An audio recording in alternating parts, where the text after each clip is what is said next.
La face de Dieu seul, quand il prie, quand aux chrétiens jeûnent, quand aux chrétiens, je sais pas,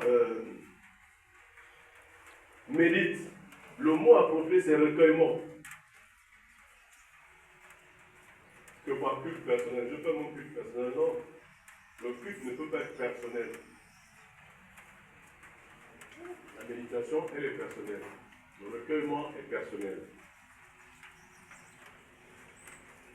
Vous voyez? Cette dernière expression présente une certaine contradiction dans les termes. Nous n'appelons pas un culte n'importe quelle réunion de l'assemblée. Les Hébreux n'appellent pas culte n'importe quelle réunion de l'assemblée. L'assemblée, c'est nous. Vous, quand vous réunissez les jeunes pour préparer la cotisation de l'agenda, c'est un culte? Non. Est-ce que c'est un culte? Parce que vous avez lu un verset pour motiver les gens, c'est le culte? Répondez. Non. La réunion de prière, c'est la réunion de prière, ce n'est pas un culte. Il faut enlever ça dans l'esprit.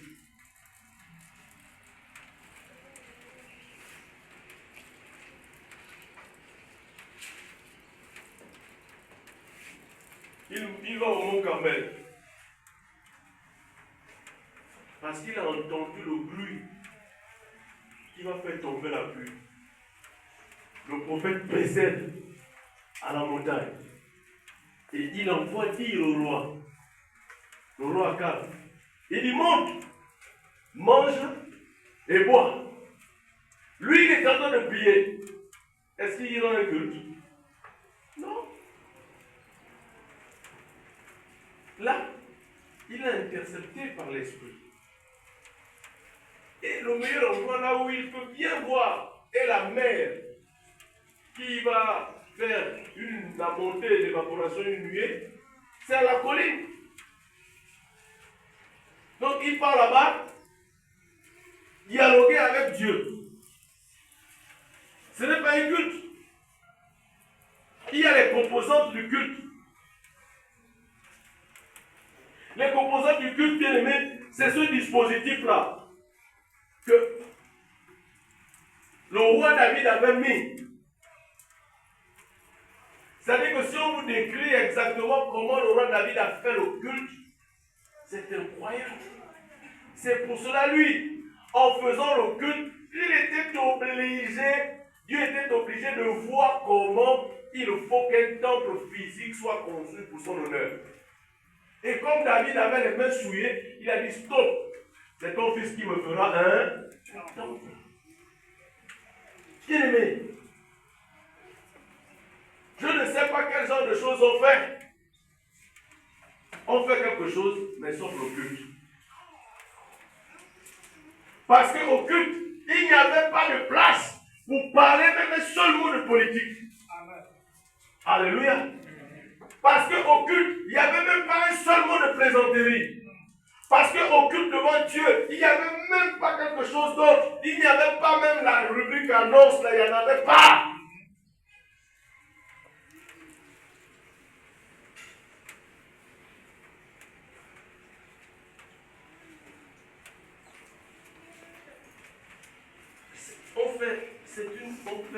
C'est une plateforme, c'est ça qui est arrivé dans les trucs là, c'est une plateforme de communication. On va appeler ça comme ça, plateforme de louange. Voilà. Un dimanche pyjama. Voilà. Un dimanche jogging. Hey, mon ami, le culte est là. Voyez vous-même, quand les païens rendent culte, à leur Dieu. Moi je vous parle parce que j'ai grandi dedans. Vous êtes là-bas. Pendant que le midi a démarré depuis 3 jours parce que les préparatifs ont commencé depuis la semaine, le lundi, on vient vous annoncer qu'il y a midi, samedi, on veut vous annoncer. Donc les gens qui sont initiés se préparent. Quand ils se préparent, ils partent en brousse, ils font tout, ils coupent même les mariés, ils coupent les relations avec leurs femmes, ils font tout. Donc c'est-à-dire qu'ils se préparent. Pour que ça ne soit pas un raté parce qu'ils sont devant Dieu. Même le pas de danse doit être exécuté en unisson. Le pas de danse, la chorégraphie qu'ils font là, c'est pas n'importe quoi. Hein? Parce que leur Dieu est en face. Si tu fais une erreur, tu es disqualifié.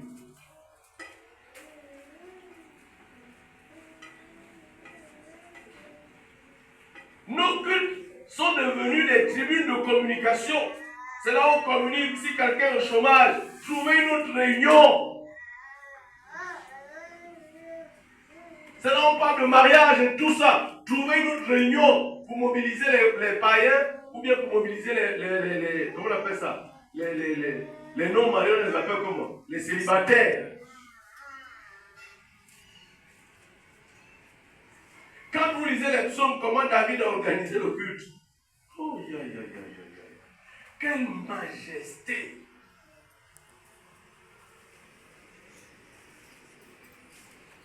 Quelle majesté! Quelle somptuosité! L'endroit était majestueusement décoré.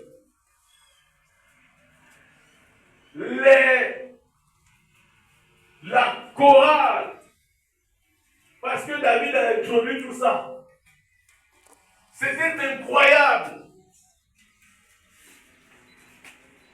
David a compris que les instruments de musique étaient aussi importants pour attirer la présence de Dieu. David a compris qu'il faut le sérieux. Donc il faut des portiers qu'on appelle aujourd'hui le comité accueil et sécurité. Il y avait tout ça. On n'exécutait pas les choses pour exécuter. Et quand vous voyez le culte, en principe, il n'y avait même pas de lecture comment on appelle ça? De la Torah. Il ne faisait pas ça.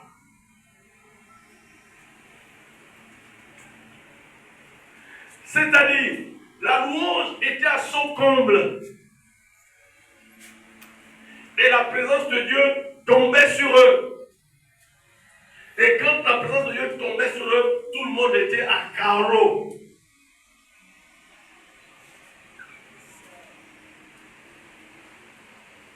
Et c'était le prophète qui devait consulter le tumum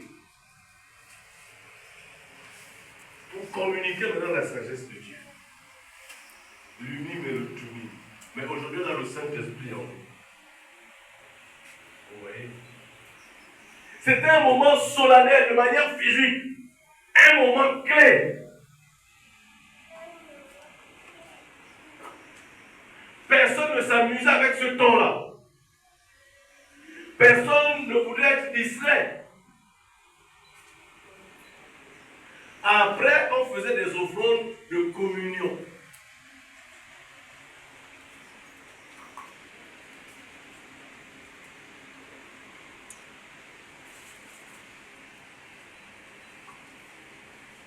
Donc, on a un peu copié les choses, mais nous aussi, on a ajouté beaucoup de choses.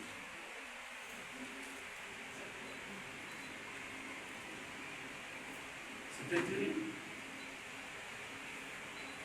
C'était un principe que les gens qui étaient chargés à la louange devaient se tenir à la brèche, parce que ce sont eux qui étaient vraiment les premiers ouvriers du culte, donc les Lévites. C'était pas de l'amusement. Si tu blaguais, tu mourrais même. Écoutez-moi bien. Je vous ai toujours dit ici que la prière, ce n'est pas une arme. La prière, c'est le mobile qui déclenche les armes. Non. Si les choses se font de façon spontanée, il n'y a plus de culte. Le culte, ça se prépare toujours. David a tout préparé. Parce que c'est David qui est le premier à introduire le culte. C'est David. La cérémonie là. La cérémonie là n'est pas spirituelle. Elle est physique.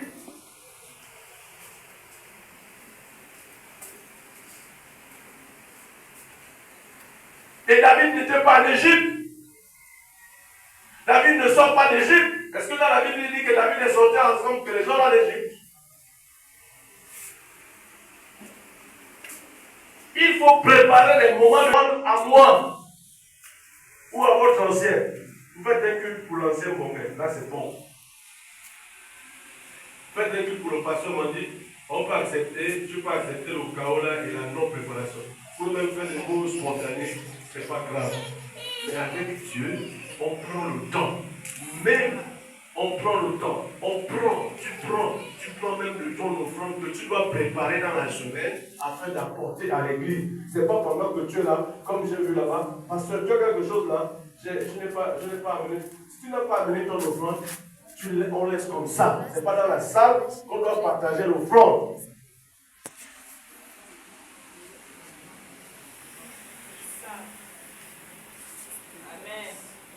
Amen. C'est ça.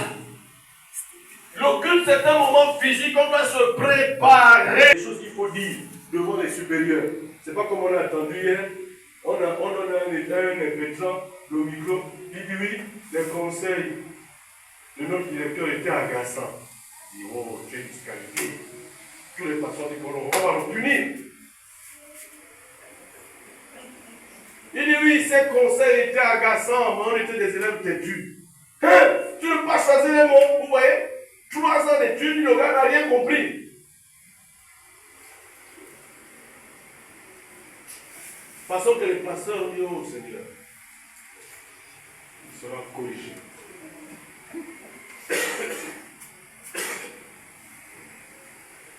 Le culte, le roi est devant vous. Vous choisissez les mots qui vont dire le roi.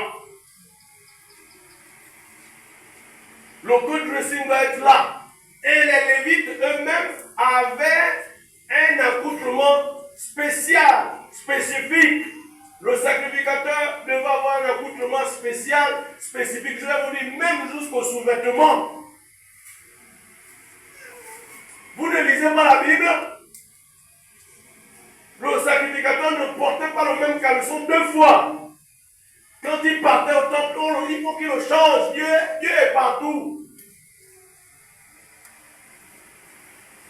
Dieu est saint. Dieu n'aime pas la saleté, même la saleté corporelle. Dieu n'aime pas ça.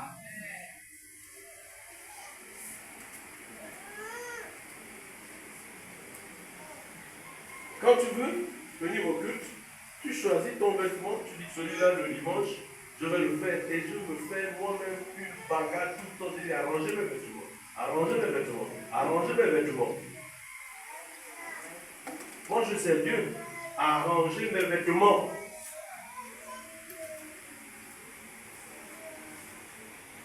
Parce que c'était l'une des premières recommandations pour le sacrificateur et les Lévites. On ne vient pas ici parce qu'on nous a programmé. On vient parce qu'on va servir Dieu dans ce culte-là.